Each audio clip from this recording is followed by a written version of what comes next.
Nicola Sturgeon has failed in her pursuit to take Scotland out of the UK despite the SNP claiming Boris Johnson cannot resist the will of the people, a senior Tory MP has warned. While the SNP has a large share of the Scottish Parliament, albeit not a majority, one Tory MP has claimed Ms Sturgeon has not delivered her party's main target. Despite being in power for 14 years, Scottish Tory MP for West Aberdeenshire and Kincardine and Vice-Chairman of the Conservative Party Andrew Bowie told Express.co.uk that Ms Sturgeon has not matched her predecessor.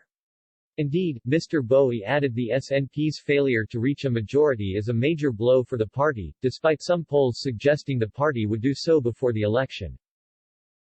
With Ms Sturgeon needing to have the permission of the Prime Minister to call a referendum, Ms Sturgeon has once again not succeeded, the Tory MP claimed. Mr. Bowie said, "You have to ask yourselves, for a party whose raison d'etre is to deliver independence for Scotland, having been in power for 14 years and not deliver that, I think that's a failure of the SNP.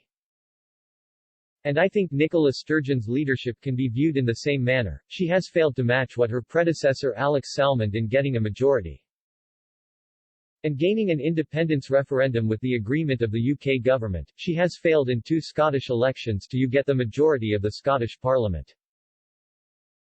She's gone backwards from where Alex Salmond had the party in 2011. She has not succeeded in getting the agreement from the UK government that a referendum should be held. So I think in all those ways and more her time as First Minister can certainly be viewed as a failure. Their number one policy is to deliver the independence referendum and they have failed to do so. Following the election last week, the SNP fell one short of the target of an overall majority in the Scottish Parliament. Although the SNP gained 64 seats in Holyrood, the Scottish Tories held all of their 31 seats to remain as the credible opposition north of the border.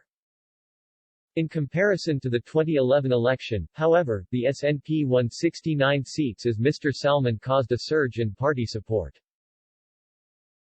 Following the election result, Ms Sturgeon claimed in combination with the Green Party, the SNP does indeed have a pro-independence majority.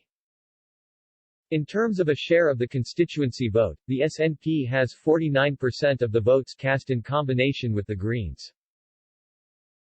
The Tories, Labour and Lib Dems combine to have 50.4% of the constituency vote share.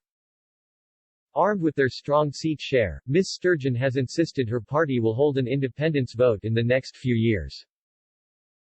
As a minority government, they will need the support of the Green Party in order to so.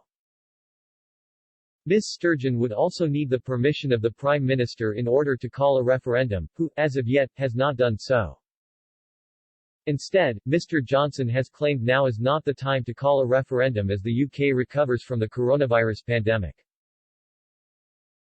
Mr. Johnson said in response to demands for a referendum, "I don't think this is anything like the time to have more constitutional wrangling, to be talking about ripping our country apart when actually people want to heal our economy and bounce forward together. That's what people want. I think a referendum in the current context is irresponsible and reckless." Let me leave it at that, Ms. Sturgeon said in response. However, there is simply no democratic justification whatsoever for Boris Johnson, or indeed for anyone else, seeking to block the right of the people of Scotland to choose our own future. It is the will of the country.